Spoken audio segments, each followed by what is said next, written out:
intricate costumes of performers. Yan ang Pinoy kultura because our culture is cool. Delivery! Mariose! Is that box really mine? Surprise! Why are you inside the box?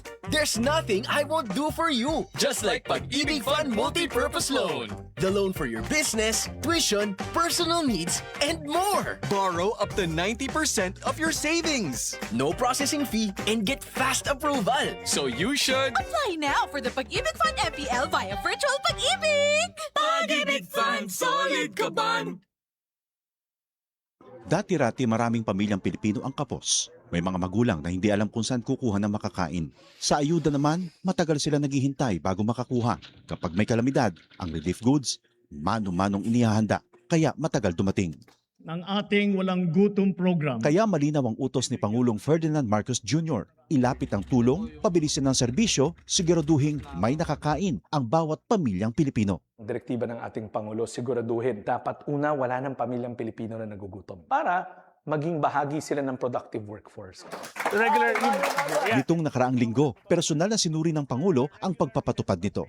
Sa Walang Gutom Food Stamp Program, ang mga benepisyaryong tulad ni Lola Lumen ay tumatanggap ng 3,000 pisong food credits kada buwan sa electronic card, pambili ng masustansyang pagkain sa DSWD partner stores. Hindi na bibiyahe, mas mabilis. Ang resulta, nakikita. Mga masusustansyang pagkain ang agad na iuwi. Meron na ring balansyado na nutritional value ang binibigay, lalo na sa mga bata. Sa 4Ps o Pantawid Pamilyang Pilipino program, pinadali na rin ang pagkuha ng ayuda. Kung dati oras ang ginugugol sa biyahe, ngayon nasa cellphone na, mas diretso, mas sigurado. These are the underserved areas. Walang branch ng bangko. Lahat ginagawa natin para maging madali para sa kanila, makuha nila yung mga cash benefit nila. Sa oras naman ng sakuna, mas mabilis na rin ang responde dahil sa mas maayos na paghahanda at mass production ng relief goods. Kung dati ilang araw ang hinihintay, ngayon sa loob na lang ng ilang oras na ipadadala na ang tulong. Ito ang malinaw na resulta. Mas mabilis na serbisyo, mas malapit sa tao, at mas nararamdaman sa araw-araw. Sa buong bansa, tuloy-tuloy ang trabaho. Isa-isang inaayos sa mga bagay na magpapagaan sa buhay ng mga Pilipino dahil walang Pilipino ang dapat magutom, mapabayaan, walang maiiwan. Salamat, President. Ito ang Presidential Broadcast Service. Radyo Pilipinas. Radyo Publiko Ng bagong Pilipinas para sa bagong Pilipino. Naghahatid ng mahahalagang balita at impormasyon na guugnay ng pamahalaan sa sambayanan. Tulay sa himpapawid ng serbisyo publiko. Radyo Pilipinas. Radyo Publiko.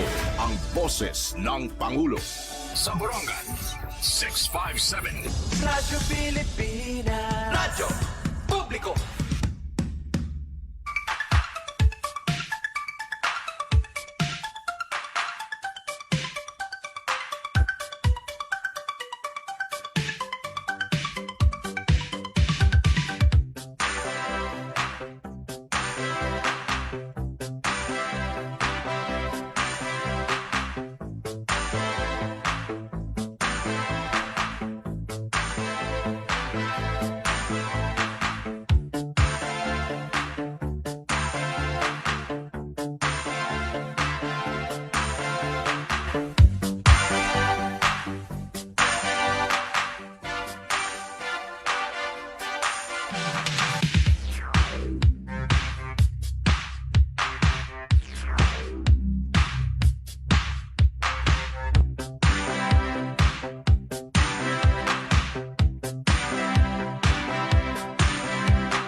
Yes, magandang afternoon mga kasangkayan and welcome Hataramdan Ballroom ng Bayan and more.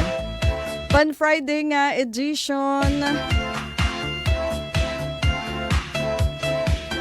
So magandang afternoon and malipayan nga pagkaharampang May 8, 2026.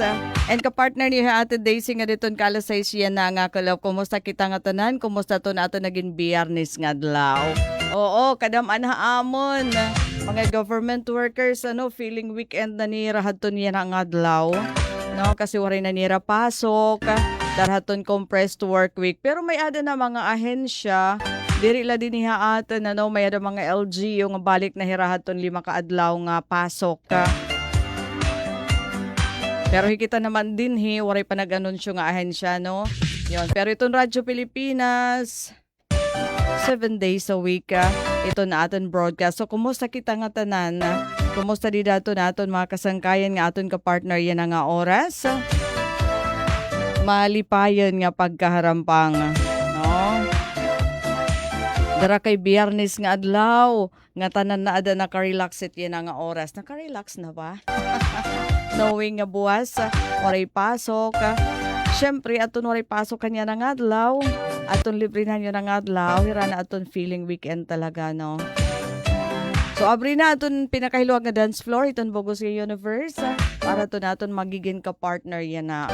Grabe, naglagablabaton ka na niya ng adlaw, sobrahin ka mapaso. Di ka mo inabat ba naman niyo?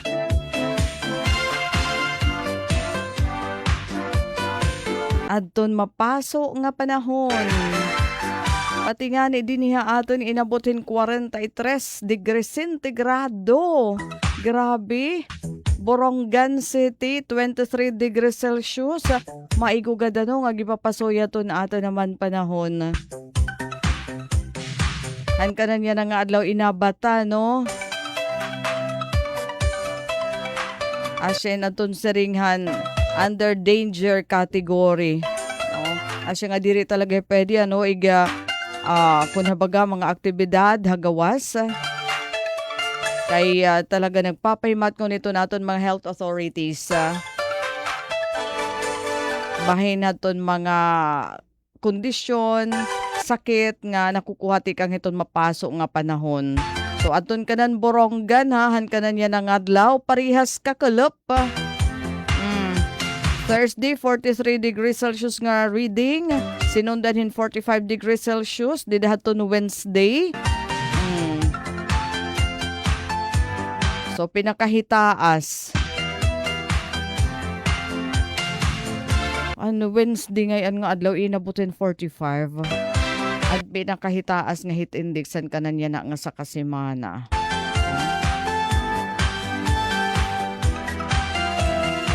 Tapos buwas nga adlaw tagam 43 degrees Celsius probably ito naton magiging heat index. Diniya syudad diton Borongan. So kung dapig nga mga lugar haros parihas na gihapon ito Tacloban City 39 degrees Celsius lahirahan yan nga Friday.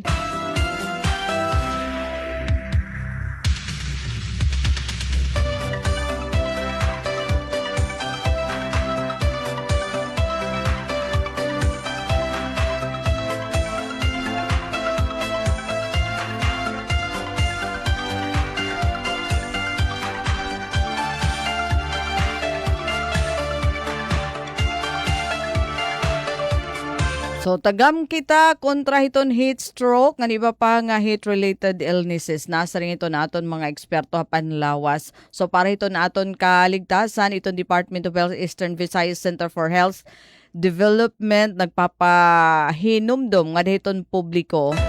Iton kadelikaduhan ito na-expose iton sobra hiton kamapaso. Heat stroke nga iba pa nga related illnesses. So itong DOH, nasa rin itong heat stroke, pwede maging kausa tikang itong na maiha nga exposure nga ditong direkta nga adlaw. Tapos di nga ni itong nga mga strenuous nga physical activity. Di na itong kapasuan, di nga ni dara itong dehydration, di nga ni kakulangan talaga itong tubig, badi di itong lawas. So itong na early symptoms itong heat stroke, amot sulha ulo, tapos yun nangangasuka to the point nga nagsusuka talaga. Tapos itlawas iton maluya. Tapos pale na iton na skin, hatas iton fever or body temperature nga nasobren 41 degrees Celsius. So sugad na nga niton it body temperature.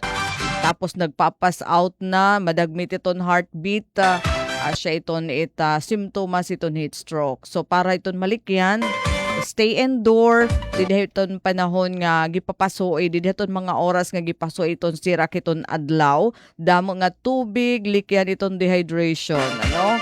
Ayulani ko niton kape, ayulani ko niton nga mga soft drinks.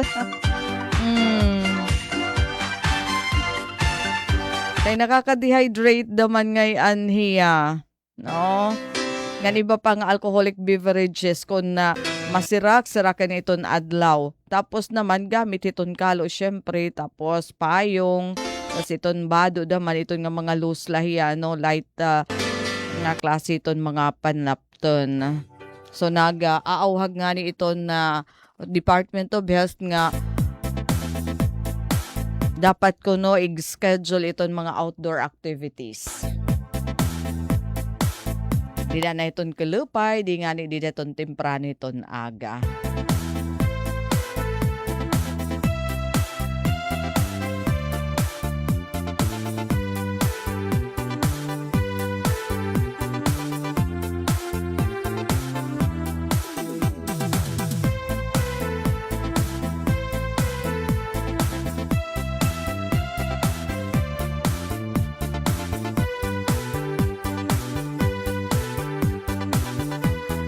Asya it. Aton pahimatngon ha. Kasi aton Borongan City inabot kita aton dangerous 43 degrees Celsius sa niya na nga adlaw.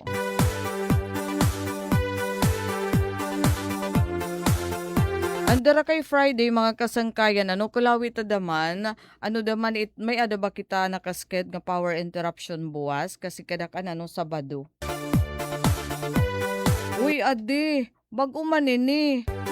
Linog, 2.8 magnitude. Di pag alas 5 yan, alas 4:53. Inabat ka mo, di dahil Ernani?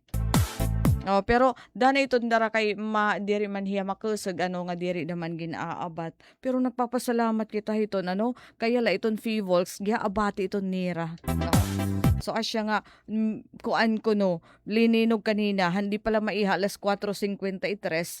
Yan nga kalop 2.8, dida naman ha Ernani. Uy, diton kadagatan nga dapit iton Ernani. Harani pagod diton Philippine Trench. Ano iyan naman kahilarumon 77 kilometers, no? 77 kilometers. So asya naton aton na pinakabag-o dito na Philippine Institute of Volcanology and Seismology. Okay, kalkulawan ta dedi. And then prior to that, may ada pa ba din hiya Eastern Samar? Sana waray na. So far waray. Basta siya at ang latest. 1:31 naman kanina, 2 magnitude nga linog. Di naman na San Julian. Di na lagi hapon haton may adagin linugan. No? 2. Aniya na latest. Amo itong akong mention ang didahay Ernani.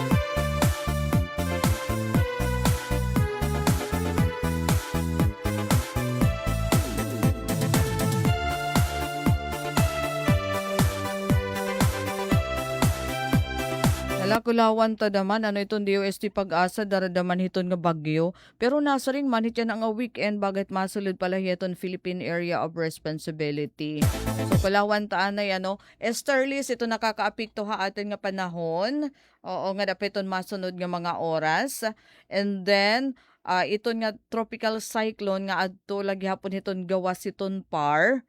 Hala, uy makusog na hiya 1,385 kilometers northeast iton Mindanao. Hala kalawan ko kung baga maharani pa naman initon Eastern Visayas ata no. Okay, pero yan na masyado pa hing kagiharayo kay gawas pa hiya hiton nga kadagatan nga sakop hiton Pilipinas pero maklusog na hiya 85 kilometers per hour harani hiton sentro subas ko nga naabotin 105 kilometers per hour and then ito niya direction as in west ano dero diretso lahira hiya nga direction na 20 kilometers per hour pero dara naman hini nga esterlis masyado pa inihiyang kahirayo ano ibig sabihin wala pa niya epekto dito na aton panahon so weather system nga anhin naman ha atin iton nga ni nga esterlis. So dara naman iton nga esterlis ano iton aton may expect kalawan ta daman dada Metro Manila and the rest of the country. Uy, maupay iton atin panahon. Talalhin ka madampog nga din madampog iton atin kalangitan panalagsa nga mga pag-uran pagdalagdag. And then dito naman Mindanao mas cloudy iton ira panahon. Tapos subed scattered rains. Hakuan naman, yun lang, no? Aton kadagatan, hala kung paborabli pariton aton mga propangisda slight to moderate. Eastern section, saktula iton kamadagat, ay hera Sir Abner, kay tikang dito Hamunon Island, ano daw la, siguro, ay maluoy la, safe man hira nga nahingad to tapos safe gihapon nga nagkaabot pero nasa ring didi iton aton kadagatan hapag kaya na iton eastern section ito na aton nasud upod na kita aada nga da 2.5 meters iton kahitasan moderate iton ka mabalod tapos iton na haluzon naman moderate gihapon.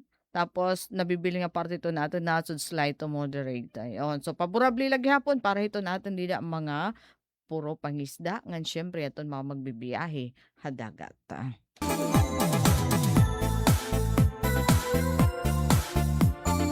Yes, kadali naman ito natin oras. Oras natin may ada na kita. 19 minuto sa nakalabayhan alas 5 hakalopa. Kadiyon taton man nagbe-birthday na nga adlaw. Dara kay Biyernes, wadahan itong selebrasyon. So, kailangan i-greet ta naman hira. Iton ira kaadlawan. So, para itong man nagbo-birthday na, Biyernes, Mayo 8, happy birthday. Uy, nahuman na ngayon ang patron dito San Eduardo Oras. Ate Mernes, nakadto ka mo? Busy man lang kita niya. San Eduardo Oras, happy liwas. Tagan kaunta warak tatamod diyan na. Nganhin maupay Sige, mga nagbo-birthday.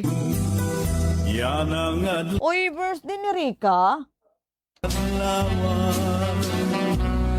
Ay, so mag-uuyas si Rayana. And then, celebration. Rika Babes. Kapito Miralles, happy birthday. And Lola Erlinda Baola, happy birthday. Patikan Alan Galope, happy birthday. So far, mula aton friends, ngayon na nagsasalin orog ito ni Ira Kaadlawan. Pero malipayan nga kumplian niya, tikang didiha ballroom ng bayan and more. Waray katapusan.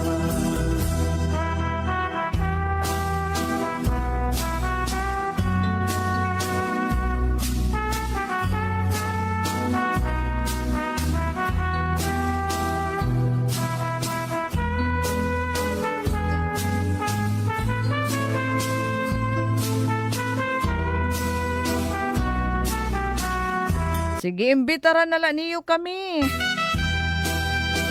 Para ito niyo naman celebration. Pero balitaw, ayaw hingalimot ha. Pagpasalamat. At pwede mag-celebrate kung may ada. Pero kung wara, maging mapinasalamatan lagi hapon.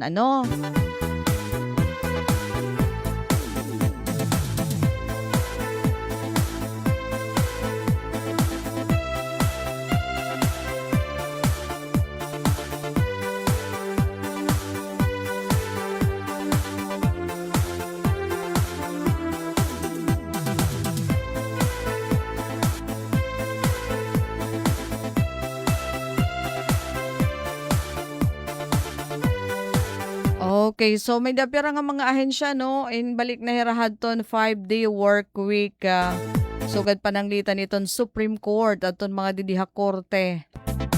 Balik na hirahadton 5 kaadlaw nga work na naman.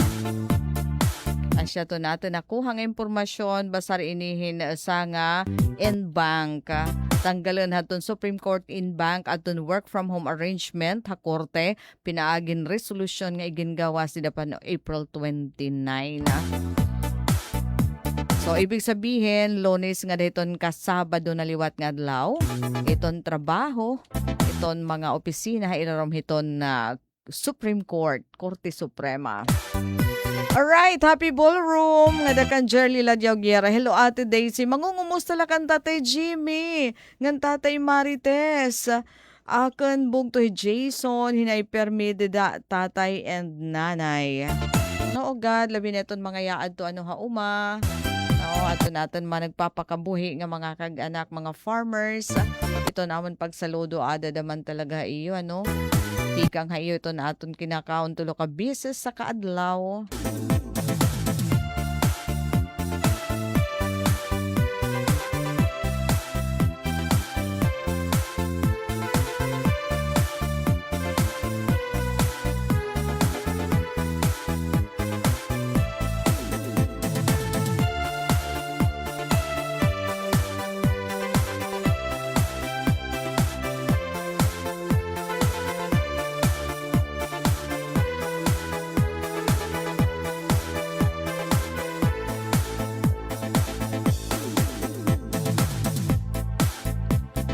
And yes, kumusta kan Tatay Ingo ni Sarabner? Di na naman habong itong sulat, maupay nga kalap. Ano daw la kung kapartner ta na ikaw yan nga oras?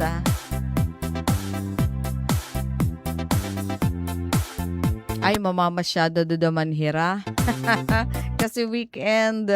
Sige, happy ballroom gihapon, Memoration Family, hapagbagnan San Julian. Apoy miho, sayaw na liwat, ballroom kita ha. At ikan lola nina, didi niya kampisaw nga area.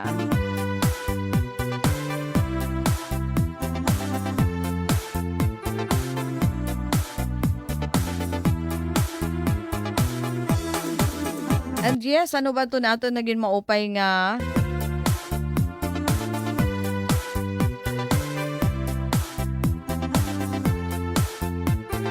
Aktibidad, notisya para niya nga adlaw. Oh, may ano bagong service provider. Ano? Evix Digital Network Incorporated. Itong Idni Infiniban Internet Services. Iginlunsad, formal nga iginlunsad yan ang adlaw. Di naman ha isamel ko. Kay ano? Ano ate? Aada nagihapon ha internet business. Internet services iton Eastern Samar Electric Cooperative kay ginkalawan ini ano haton management haton isumel ko nga mas makakabarato lugod adton kooperatiba pinaagi haton pag-venture. Kaupo di aton Idni Infinivan Internet Services para hin internet services din ya probinsya iton Eastern Samar. Kaya na akong application form. Anakon application form. Nangalimot man ako, Lunes na lang adlaw. Kasi mag-apply gihapon ako. Ang ira kasi pinakabarato is 650. Internet connection, 650. Pero unavailable pala hiya, no? Kay sige pala ito ira panlinya, nga ito iba nga mga lugar. Ay dinhi pala syudad dito Borongan. Pero kay saring pa, na-provide man gihapon ni Rayton iba daman nga mga dito iba nga mga bungto. So pwede lagi hapon. So din niya Borongan 600 pesos. 650 ata no. Ayan, pinakabarato pero 50 Mbps. So maupay tiya para guti ay la nga pamilya. Mga upat nga din 5. Oo, dito niyo household okay na yung 650. Tapos wala pagod niya lock-in ano. Karuyag ngon anytime pwede ka lumitas kung diri nimo gusto iton ira service and anytime pwede ka naman mag-upgrade iton ira service. Kung gusto mo pa pakasugan labi na diheton mga panimalay nga iton nga ni nga mahilig iton games makarkasugin tala. No? So yan na ini nga era internet connection, internet service ma-avail na ini din niya syudad diton Borongan mga libre nga mga wifi hotspots kanan Infinivan dida ha kuan diditon may ada plaza diditon may ada backstage diton dida iton libre nga internet connection. Tapos didi naman ha Mercado, dito Baybay Boulevard, dito Eastern Samar Provincial Hospital, and diri mag-iiha kami naman didi ha DYES Radio Pilipinas Borongan. Iging patapod ni GM Amancio parahin na connection naman. Makasug nga wifi connection. Manhaira nga ni naman nakuha itong DICT, no? Para magkamayadahin signal aton ira mga igin taod nga mga internet connection, connectivity. Di ba nag-install hira? No, hin free wifi aton naton mga taga DICT nagkakamayadalhin problema didi aton procurement. Asya iton nga danay diri nadara na dida aton iyo free wifi. No? So nakuha daman hirati ka ngayon daman din dito ni Edney Infinity Van Internet Services. Jennifer Gulmatico, hello po. Malapit na ang Mother's Day sa lahat ng mga babae sa istasyon ng DYES Radio Pilipinas. Ang nga tanan nga mga nanay didi. O nga naman, di na nito Domingo nga adlaw. Tapos, aton pinakamaopay pagod ngayon hini nga internet connection nga ginsulod di haton isamel ko kay nakabarato iton isamel ko kay aton charge naton isamel ko para aton era digitalization na abutin 40 million nga diri naman kaya hiton co-op. Hapag kaya na naman aton gin-invest lahin haton co-op mga 7 million bada para naman hiton digitalization hiton nga tanan nga mga opisina hiton na isamel ko. And then bisan kon hiton pagmi-meter reading maabot iton panahon diri na kinahanglan kadtuon iton mga panimalay dara kay digitalize na iton reading nga adinal hiton opisina pati iton disconnection parehas ba iton di ba globe kung diri ka nakakabayad gindi disconnect ka so masusuga naman kuno hiton maabot it panahon diri mag-iiha pati iton imo electric service. Oo, magsusugad nga imo disconnection digital. Oo, nadiri na kinahanglanhin mga parapan ngutod. Wala na paglalanaton kun hinayam. Yon, Asset Engineer Mark, iton magiging latest nga development diton digitalization hiton na isamel ko.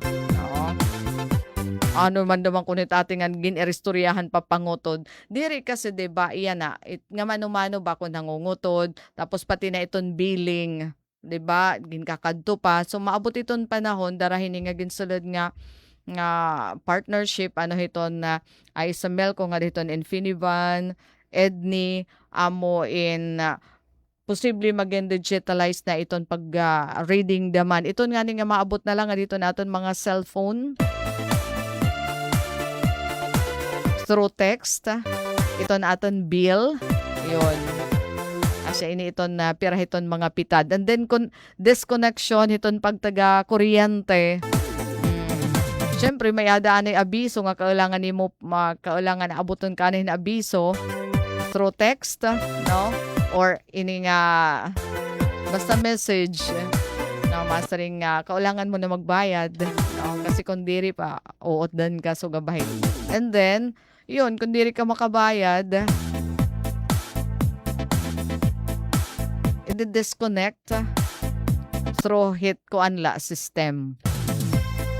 Na di na kailangan mga puro pangutod. Hala, mawawaraan daw trabaho adto. No? Di ba, mawawaraan trabaho adto makinontrata iton isamel ko. Pero kay di man inimahihimo siguro within a year. Oo.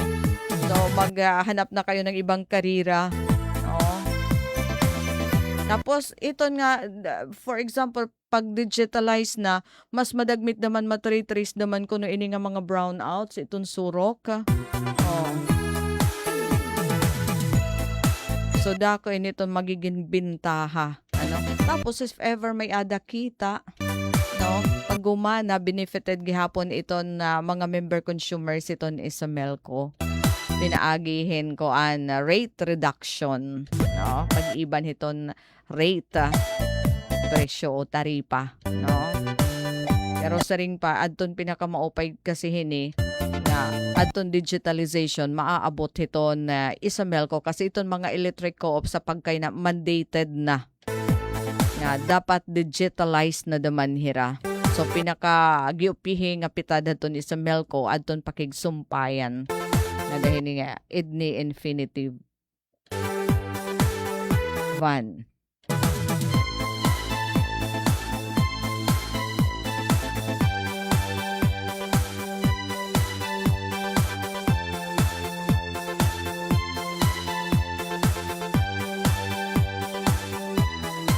Infinivan. Inifinivan. Edni Inifinivan. Okay, internet services. So, wholesale plans itira. May the residential plans, kanang small and medium, affordable.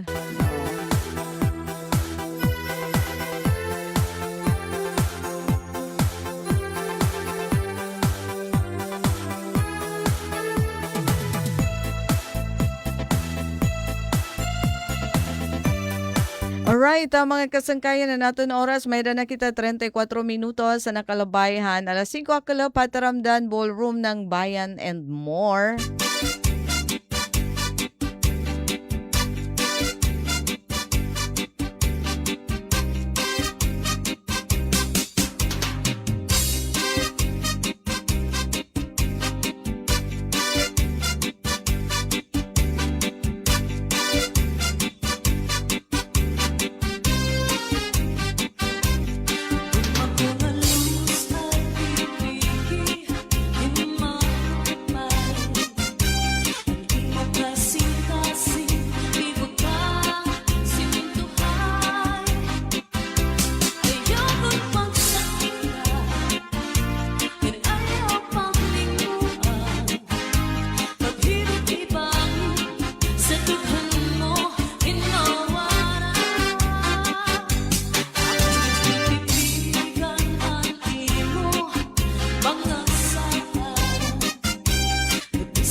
Alright. 18 minutos na laog sa mag-alas 6 sa Taramdan Ballroom ng Bayan and more.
Alright, mga kasangkayan, 13 minutos na laog sa mag-alas 6. Ngan padayon kita Taramdan Ballroom ng Bayan and more. Biyernes nga adlaw buwas.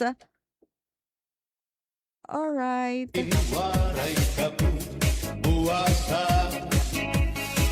Waray na pa individu. Nakatalwasa. Yus na lang. Ang laki. Hindi nga maaral. Sige na o habog. Ang napuro sa nakita. Ay ang punusan palalaw. Dan na pa. Wala kon may ada power interruption. Haluyuhan kagugupan May 9. Kay alam rat Uy, tanan, bugos man ini nga kuan, bugos nga Eastern Summer, pero tagdali ila. May 9 buwas, sige, para haatan nga mga member consumer owners, bahin kita hingalimot, buwas may ada nakasked, nga power interruption, upod, adton mga apektado nga area, adton sakop iton Borongan, Taft, kinapundan Balanghiga.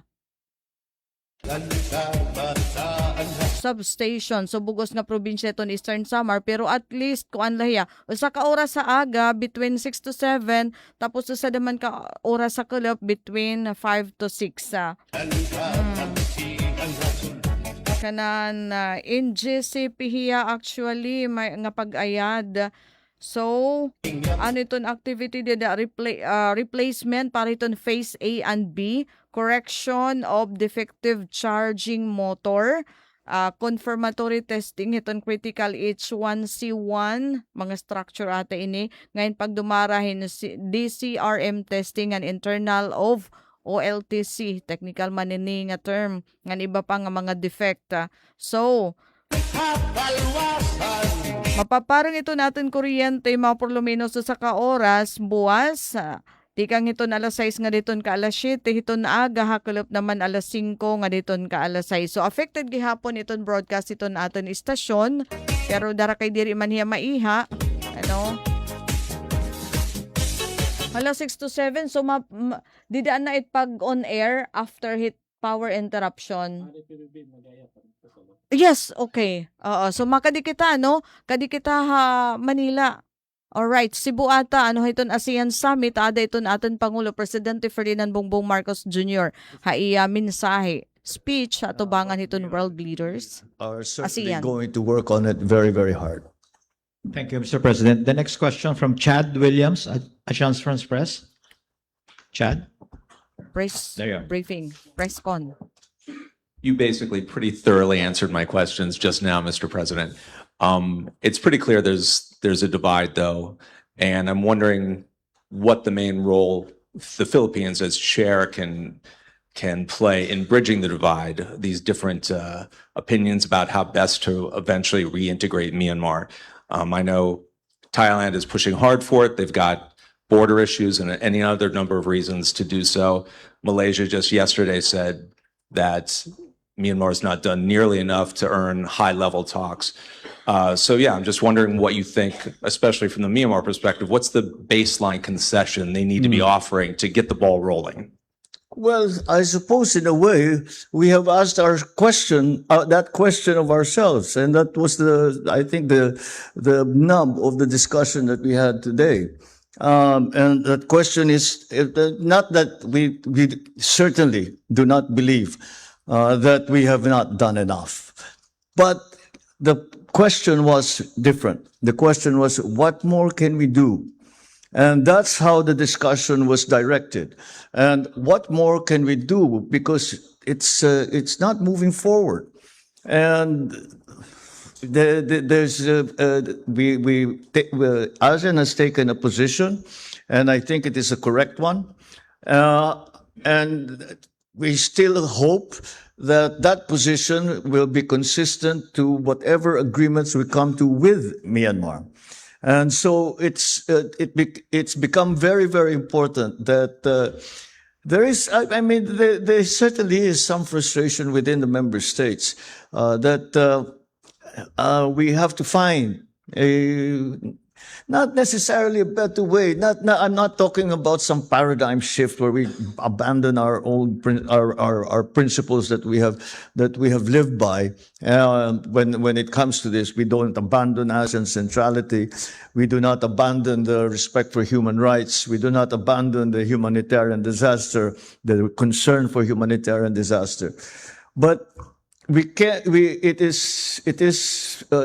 Certainly frustrating for the member states that the process has not moved, or if it has moved very little, certainly not as much as we had hoped it would have by this time. So again, as my answer was to the previous question, we have all decided, because ASEAN had a very clear position, and I'm sure you're familiar with, and we have stayed with that position. Now maybe it's time to what we were talking about was not talking about changing our position or changing the things that we are aspiring to achieve, but perhaps seeing this methodology could be better or could be fine-tuned further. And, one of the arguments that was made is that the world has turned how many times since we started this discussion, since we started having to deal with this situation. And perhaps the context has changed a little bit. And maybe we should take that into account. That's not necessarily the case, but this is the discussion that we had. Thank you, Mr. President. A couple of questions from the Malacanang Press Corps. The first one from Maricar Sarkan, Brigada. Sir, regarding lang po ulit dun sa ASEAN Maritime Center, what is our timeline for making this center fully operational and how soon can we expect it to start coordinating actual maritime security efforts? Okay, the concept of it, the principle of it is fully agreed on. We don't know, we actually I did not hear any arguments against it. So now the job before us, before I can answer your question what the timeline is, the job before us is to put together the framework for what is this maritime center going to look like, who will be involved, and what their involvement will be, who will fund it, where will it be, what is it supposed to do in the first place? And all of those questions have yet to be answered. But today, what we really confronted was the question, do we want to do this? Is this a good idea, do you think? And the unanimous answer was yes. So, again, this is a new concept. And that's why we still have to put the structure in place, the framework in place. We have to put the mission in place.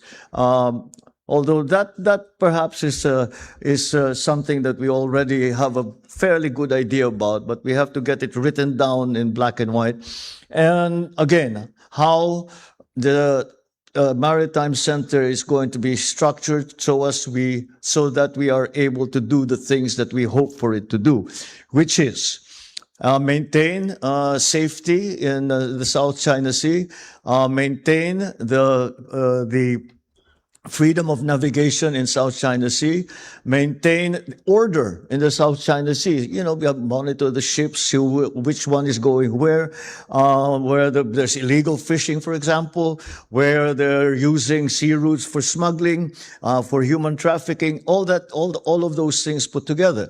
So it's going to be a big job, because that's the traffic, the vessel traffic in the South China Sea is immense. And how to regulate that, how to monitor that, is something that we are going to have to decide what to do. All the maritime countries around the South China Sea already do that, but they do that individually. The idea of the Maritime Center is to make a cohesive organization that will put together all the efforts of all the different countries, ASEAN, and even other countries outside of ASEAN, who have an interest, who are stakeholders, put it together so that we are working together with one another, helping each other, and hopefully achieve some kind of we are able to put together all our efforts so that there are no gaps in what we are trying to do. There is no duplication of work, and again, we maintain the peace in the South China Sea. Thank you, Mr. President. The next question from Ivan Mayrina, GMA7. Good afternoon, Mr. President. Good afternoon. This is on the point of energy security and mutual support among member states. Yes. Did the Philippines get new supply commitments from our ASEAN neighbors? Did we get new supply commitments? And if so, how firm and dependable are these commitments, given that our neighbors are facing the same crisis and they will naturally prioritize their own interests? Well, actually, we did not talk about supply. Not here. You know why? because we already have been discussing this for the past, few months, 3 months. And the arrangements for fuel supply have already been made with not only member states, but the states outside of ASEAN. And so this is not something that needed to be put together any longer, because our supply lines were immediately established. I mean, the war started February 28.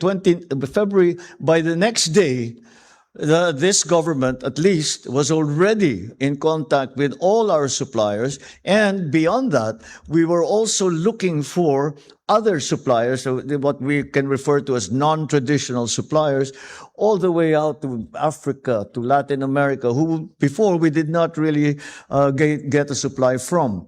So no, it wasn't discussed, because we have already made, they are essentially bilateral arrangements. The one thing that we talked about that was that concerned fuel supply was a fuel reserve.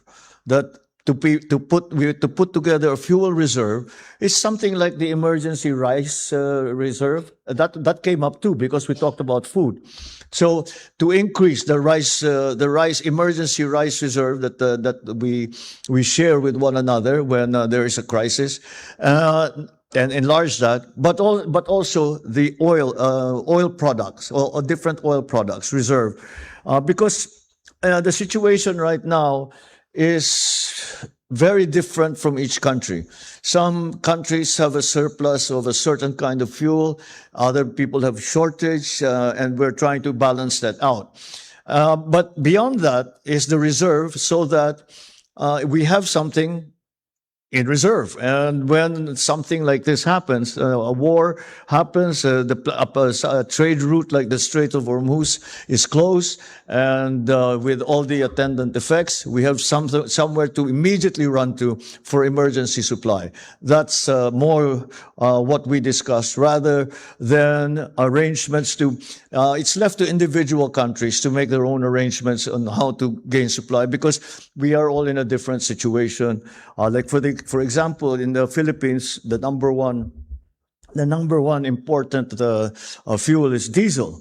But other countries, what they're struggling with is jet fuel. With other countries, it's gasoline. With other countries, it's gas. So we're trying to even out those differences between countries. So we are making our own arrangements, but at the same time, we are coming together and promoting and developing the idea that we will have a fuel reserve, all the kinds of fuels, all the different kinds of fuels, crude oil, all the way to jet fuel, all the way to the most refined fuel.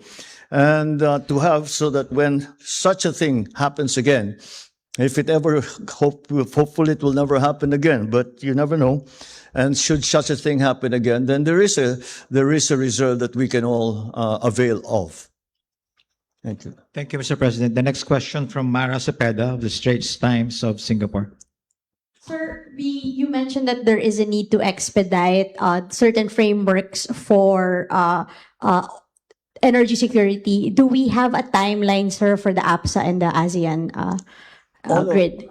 All of these are new ideas, and some of them actually still have to be ratified by the individual countries. And so everyone has a different schedule, but the understanding of everybody is that it is all ASAP. Everything is as soon as possible, and I think again this is one of the issues that nobody disagreed on. Is that we needed it last month. Forget about next month, 6 months, a year from now. We needed it yesterday, if not sooner, sort of thing. So that's the way we are approaching the problem. Mr. President, I understand that, but isn't it rather frustrating, or were there leaders during the summit that expressed frustration that these mechanisms do exist, but we cannot activate them at the moment when the region needs it most? Is there any way that you could trigger these mechanisms much faster so that we could meet the goals set by the summit? Look, we're open to suggestion. If you have a suggestion to make it faster, please tell us, because we are trying to examine everything we can do to make it, as I said, immediate. Thank you, Mr. President. Thank you, Mara. The next question from Michael Flores of Reuters.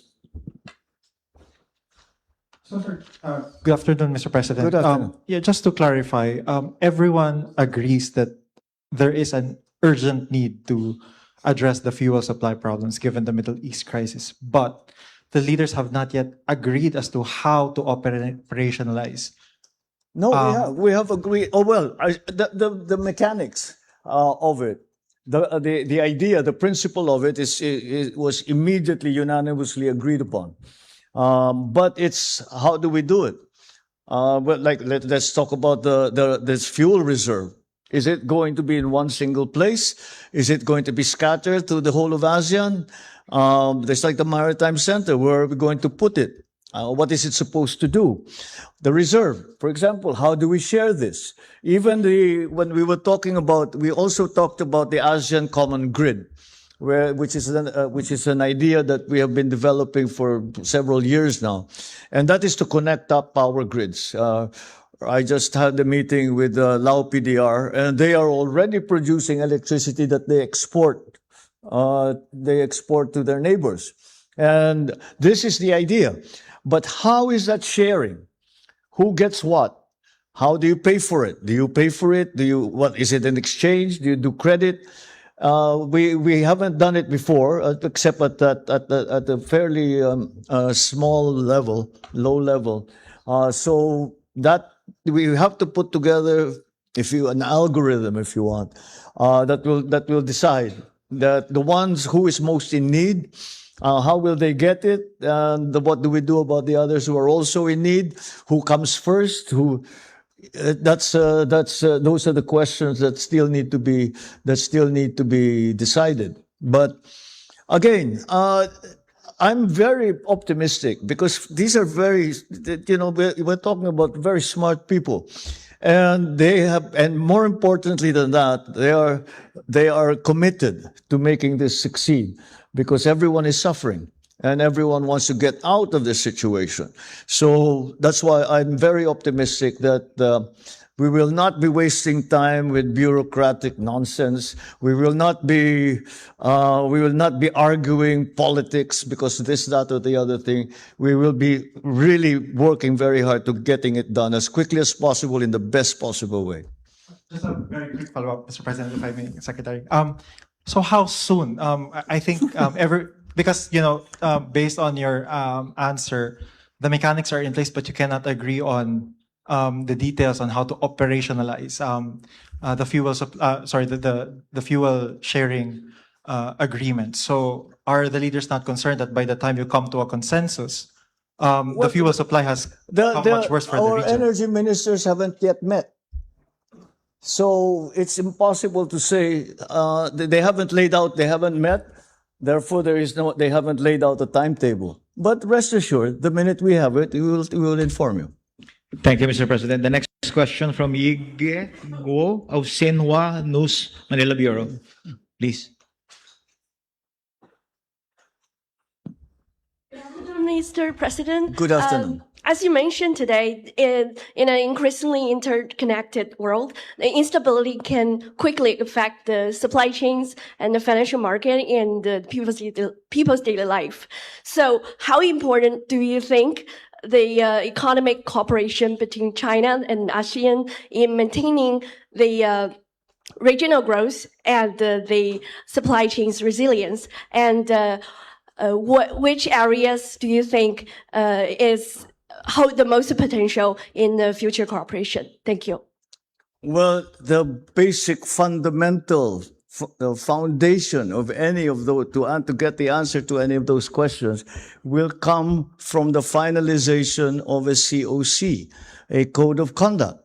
We cannot institutionalize any of those things until the code of conduct is finalized. The code of conduct between ASEAN and the People's Republic. So that, again, that is one of our aspirations as chair of ASEAN for 2026, that we find at the end of the year that we actually have a code of conduct. Now, how optimistic or pessimistic I am, I don't want to say. It's a very difficult question. Well, for one thing, ASEAN, the ASEAN member states are all different, have a different approach when it comes to the People's Republic, when it comes to Beijing. So that we have to incorporate all of that into one single document, which is the Code of Conduct. So once we have that, then all those questions will be answered. Thank you, Mr. President. My apologies, ladies and gentlemen. The President, as you know, would need to go to a gala dinner tonight. So we'll be down to just 3 questions, Mr. President, if you're okay. The last 3 questions. The dinner's at 6, by the way. But no, Last 3 questions. All right. So the next question will come from Kit Leong of Cannes. Yes, Kit. Good evening, Mr. President. Mr. President, earlier you mentioned that there was a nano shift seen in Myanmar. Can I get you to elaborate on that? And also, what is Myanmar's response to ASEAN's request to meet Daw Aung San Suu Kyi? And would eventual access to her shape the overall decisions ASEAN has on Myanmar? Thank you. Well, that is one of the main aspects of it. Is the status and the treatment of the lady, as she has come to be called. But in Myanmar, I wouldn't even go so far as to call it a shift. I think it is more a recognition that we have to find other ways or something to move the thing forward. And we were talking about, I said, in negotiations, sometimes when you move the parameters 1 millimeter, it makes all the difference. So we're asking all the member states, all the leaders and their ministries, what that millimeter shift could possibly be. And I think everyone is very enthusiastic to come up with their own ideas. And that is what we ended with. We said, let's share our ideas and let our foreign ministers talk about it. And then we will see what of those ideas are actually actionable, are actually going to be effective, and we will try them. And that was the conclusion that we came to during this last retreat. Sorry, Mr. President. Sorry, but just a follow-up. What about Myanmar's response to ASEAN's request to meet Daw Aung San Suu Kyi? I'm sorry, what? What is Myanmar's response to ASEAN's request for the envoy to meet Daw Aung San Suu Kyi? We didn't move on that. That is one of the main aspects of our